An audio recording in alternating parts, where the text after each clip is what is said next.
Hey friends, welcome back to my channel Manasvi. आज हम बात करेंगे BA third year economics paper second की। इससे पहले हमारा वीडियो का फर्स्ट पार्ट अपलोड हो चुका है, वो यूनिट सेकंड का था। ये भी यूनिट सेकंड का फर्स्ट पार्ट का सेकंड पार्ट है, राइट। तो आज हमारी यूनिट सेकंड कंप्लीट हो जाएगी। इसके बाद कुछ एमसीक्यू भी करेंगे हम, जैसा कि आप यहाँ देख सकते हैं।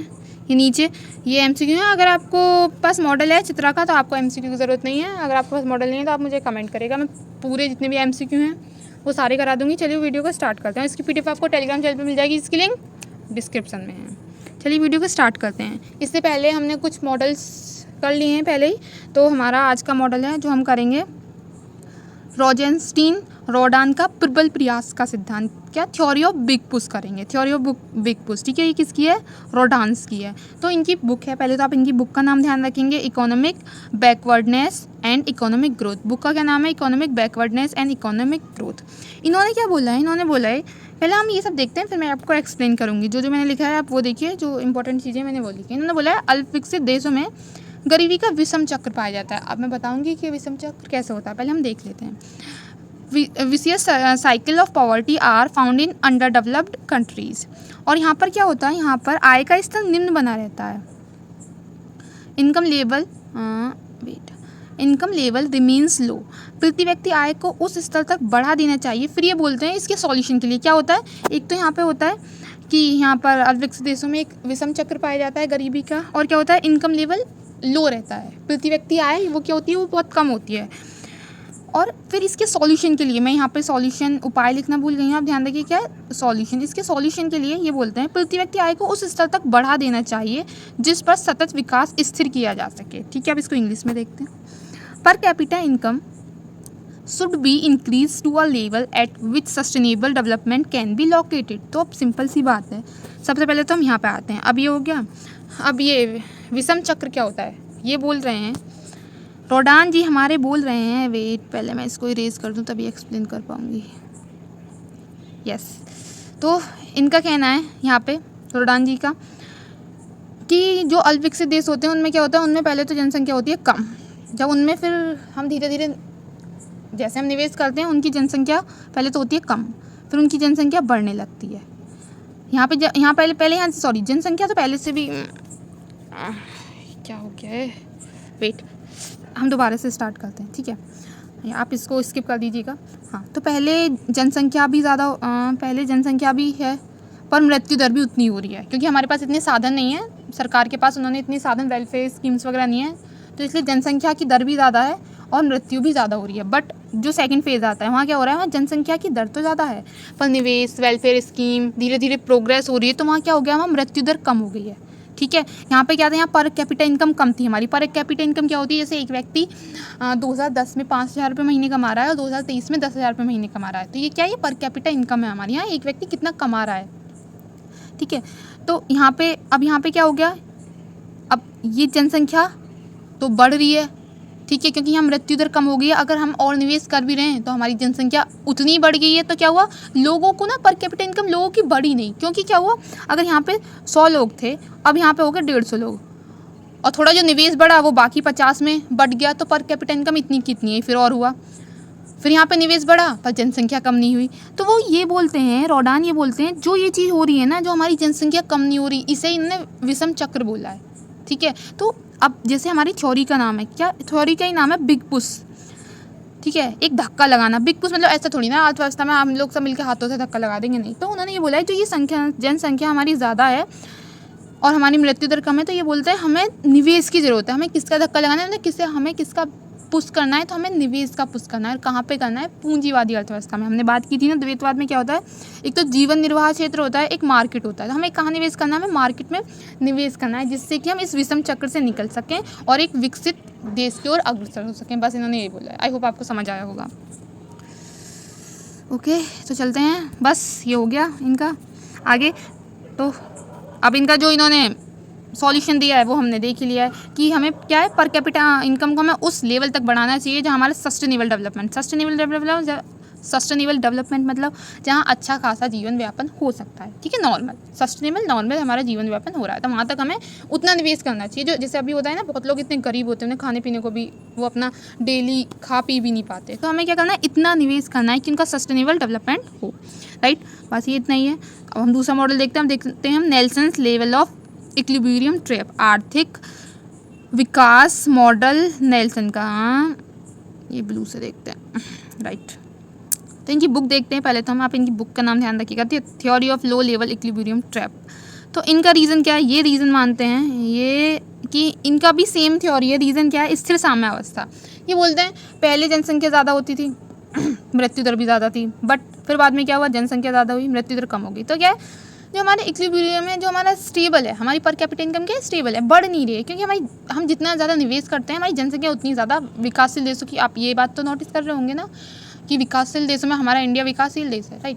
तो कितनी ज़्यादा जनसंख्या होती है, कितना भी निवेश कर लो, पर जनसंख्या इतनी ज़्यादा है कि पर कैपिटा इनकम बढ़ ही नहीं पाती है, लोगों का जो लाइफ स्टाइल है वो उतना अच्छे लेवल पर पहुँच ही नहीं पाता है।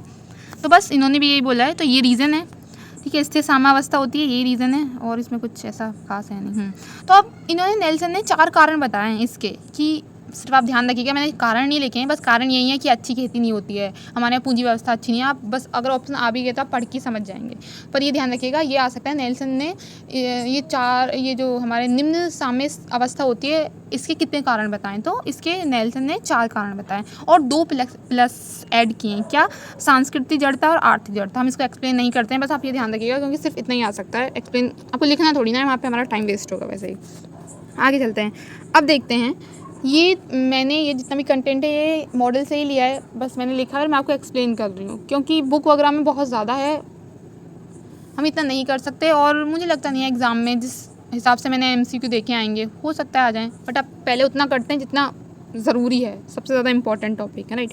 तो अब हम देखते हैं संतुलित बनाम असंतुलित विकास। तो मैं इसकी डेफिनेशन आपको एक्सप्लेन कर दूँगी, बट आप ये देखिए पहले, बैलेंस्ड वर्सेस अनबैलेंस्ड डेवलपमेंट। सबसे पहले तो आप ध्यान रखिएगा, ये MCQ बनता है, ठीक है। संतुलित बैलेंस्ड विकास के पक्ष में कौन है, तो ये लोग हैं रोजेंस्टीन, नर्क्से, यंग, एक तो इनके नाम ऐसे होते हैं, स्टोवक्सकी, ठीक है, आप देख लीजिएगा। और असंतुलित विकास के पक्ष में ये लोग हैं। तो मैं आपको PDF दूंगी, तो आप इन्हें 2 या 3 बार इनके नाम पढ़ लीजिएगा, तो आपको ध्यान देंगे। तो इन्होंने अब ये समझते हैं कि विकास होते क्या है। हो सकता है आपको थोड़ा सा ऐसा MCQ आ जाए, जो आपको, अगर आपको ये विकास पता हो इनकी डेफिनेशन, तो आप एक्सप्लेन कर पाएँ। तो संतुलित विकास ये है कि हमारी अर्थव्यवस्था में जितने भी क्षेत्र हैं उनका एक समान विकास हो रहा है। जैसे अगर मैं एग्जांपल से अच्छी तरीके से समझेंगे, जैसे कि हमारा कृषि वाला क्षेत्र है, उसका भी हमारा कृषि वाला क्षेत्र है, उसका भी इतना विकास हो रहा है, हमारा औद्योगिक क्षेत्र, उसका भी इतना विकास हो रहा है, हमारे और बाकी जितने भी क्षेत्र हैं सबका बराबर विकास हो रहा है। ये क्या, ये संतुलित विकास है। बट अब यहाँ असंतुलित विकास क्या होता है कि कृषि के क्षेत्र का सिर्फ इतना सा विकास हो रहा है, और हमारा जो सर्विस सेक्टर है उसका विकास इतना है। तो ये वाली अवस्था कहाँ पाई जाती है, ये वाली अवस्था आपको भारत में पाई जाती है, ठीक है। हमारा सर्विस सेक्टर तो इतना ज़्यादा विकसित है, पर हमारे किसान और जो खेती करते हैं वो लोग इतने विकसित नहीं है। तो हमारे यहाँ कौन सी असंतुलित विकास है, हमारे यहाँ पे आप ध्यान रखिएगा। ये आ सकता है भारत में कौन सा विकास है, तो भारत में क्या असंतुलित विकास है। और ऐसा क्यों होता है कि यहाँ पे असंतुलित विकास है। आप अगर थोड़ा सा हम डीप जाएँ, कोई बात नहीं, आप 1-2 मिनट सुन लीजिए, नहीं तो आप स्किप कर दीजिएगा ये वाला पार्ट, अगर आपको बहुत जल्दी है वीडियो देखने की। तो जब अर्थशास्त्री जो होते हैं उनका मानना होता है कि कहीं पे संतुलित विकास अच्छा होता है, कहीं पे असंतुलित विकास अच्छा होता है। बट ये माना जाता है कि विकासशील देशों में असंतुलित विकास ज़्यादा अच्छा होता है, क्योंकि हम लोगों के पास इतने ज़्यादा पैसे होते ही नहीं है कि हम हर सेक्टर पे खर्च कर सकें। तो हम वहाँ पर अपने पैसों को ज़्यादा खर्च करते हैं, ज़्यादा इन्वेस्ट करते हैं जहाँ पर हमें अच्छा रिटर्न मिल सके। तो सर्विस सेक्टर में बहुत ज़्यादा लोगों को जॉब प्रोवाइड कराई जाती है, और ठीक है, तो ऐसा होता है। हमारे पास इतने ज़्यादा पैसे नहीं होते, जो सेक्टर बूम कर रहा होता है ना, तो उस पर ही निवेश करा जाता है कि अच्छा एक बढ़ रहा है, पहले एक को तो अच्छे तरीके से कर लें, क्योंकि हमारे पास पैसे नहीं होते, हम सब जगह इन्वेस्ट नहीं कर सकते सभी चीज़ों में। बस ये रीज़न है। तो चलते हैं आगे अब। तो अब देखते हैं हम रोस्टोव की आर्थिक वृद्धि की अवस्थाएं। ये इंपॉर्टेंट है, इससे हमेशा 2-3 MCQ आ जाते हैं, 2-3 बहुत होते हैं, राइट। तो आप ये ध्यान रखिएगा, रोस्टोव की आर्थिक वृद्धि की अवस्थाएं। तो रोस्टोव्स स्टेज ऑफ इकोनॉमिक ग्रोथ, इनकी बुक है the stage of economic growth. Book का क्या नाम है, the stage of economic growth, आप ध्यान रखिएगा ये बात। और अब इन्होंने बोला है कि आर्थिक विकास एक चक्र है। क्या बोला है इन्होंने, economic development is a cycle.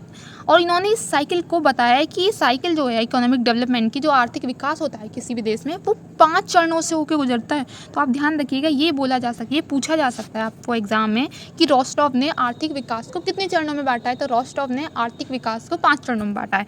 और ये किस में लिखा है? ये इनकी बुक में लिखा है, the stage of economic growth, right. इनकी बुक में लिखा है कि इन्होंने अर्थव्यवस्था को 5 चरणों में बांटा है। तो हम इनके चरण देखते हैं, इससे एमसीक्यू आया हुआ है, मैं अभी आपको दिखाऊंगी, ठीक है। तो सबसे पहला है इनका स्टेज थी परंपरागत समाज की अवस्था, स्टेट ऑफ ट्रेडिशनल सोसाइटी, ठीक है। ये आ सकता है कि स्टेट ऑफ ट्रेडिशनल सोसाइटी कब से कब तक थी, परंपरागत समाज की अवस्था कब से कब तक थी। तो न्यूटन से पूर्व, न्यूटन जिन्होंने लॉ दिए हैं, सबको पता है ना, सेब गिरा, है ना, वही वाले जो न्यूटन थे जिन्होंने लॉ दिए हैं। इससे पहले जितनी भी हमारी सोसाइटी थी वो क्या है? वो परंपरागत समाज की अवस्था है।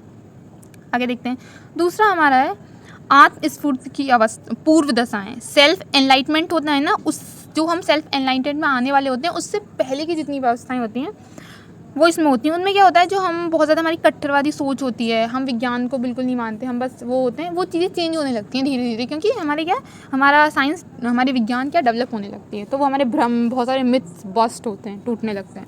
तीसरा क्या है यहाँ पे, आप ये अवस्थाएं ध्यान रखिएगा, लाइन वाइज ये आ सकता है, पहली कौन सी थी, दूसरी कौन सी थी, तीसरी कौन सी थी, तो इनके सीक्वेंस ध्यान रखिएगा। थर्ड क्या है, थर्ड है आत्मस्फूर्त की अवस्था, सेल्फ एनलाइटमेंट स्टेट सॉरी, ठीक है। इसमें क्या है, इसमें जो हमारा, हम जो इन्वेस्ट करते हैं, जो हमारा चक्र होता है, उसमें एक तो इसमें ना विनियोग दर बढ़ जाती है, अच्छा खासा बिजनेस इधर से उधर होने लगता है, लोग एक दूसरे के साथ व्यापार करने लगते हैं। और जो इसमें निवेश होता है ना, वो 5% से बढ़ के 10% हो जाता है। एमसीक्यू है, आया हुआ है कि इस अवस्था में कितना निवेश बढ़ता है, तो इस अवस्था में निवेश 5 से 10% हो जाता है। चौथा है हमारा परिपक्वता, यार क्या वर्ड है, परिपक्वता की अवस्था, हाँ, परिपक्वता की अवस्था, स्टेट ऑफ मैच्योरिटी। तो इसमें क्या होता है हमारा, इसमें हमारा जो इन्वेस्टमेंट है वो 10% से 20% हो जाता है। तो आप ध्यान रखिएगा, ठीक है। उसमें 5 से 10 होता है, इसमें 10 से 20 हो जाता है। आगे चलते हैं, ये फैक्चुअल चीज़ें हैं इस मॉडल की, तो ये आपको ध्यान रखनी पड़ेंगी। हाँ, 5वां होता है अत्यधिक उपभोग की अवस्था। एक टाइम ऐसा आता है, सब कुछ सेट होता है, अच्छी मस्त विकसित देश हो जाता है, ठीक है, कोई कमी नहीं होती है। तो जो वहाँ के लोग हैं अच्छा कमा रहे, कर रहे होते हैं, पर कैपिटा इनकम बहुत अच्छी हो जाती है, तो उनकी अत्यधिक उपभोग की अवस्था हो जाती है। एक ऐसा, ठीक है, वो होता है कि बहुत ज़्यादा वो उपभोग करने लगते हैं, तो ये स्टेज ऑफ एक्सेसिव कंजप्शंस उसमें आता है। तो अब ये ध्यान रखिएगा, रोस्टोव ने यह है एक दीर्घकालीन प्रक्रिया बताई है। अब ये 5 स्टेज हैं, तो इतनी जल्दी तो कोई स्टेज ऐसा थोड़ी ना है कि गेम में हमने फर्स्ट सेकंड यहाँ लेवल क्रॉस कर लिया है। अरे अर्थव्यवस्था है, धीरे धीरे हम इन्वेस्ट करते हैं, धीरे धीरे विकास होता है, 150, 200, 250 सालों में जाके ये सब चीज़ें होती हैं। तो ये क्या, एक दीर्घकालीन प्रक्रिया है।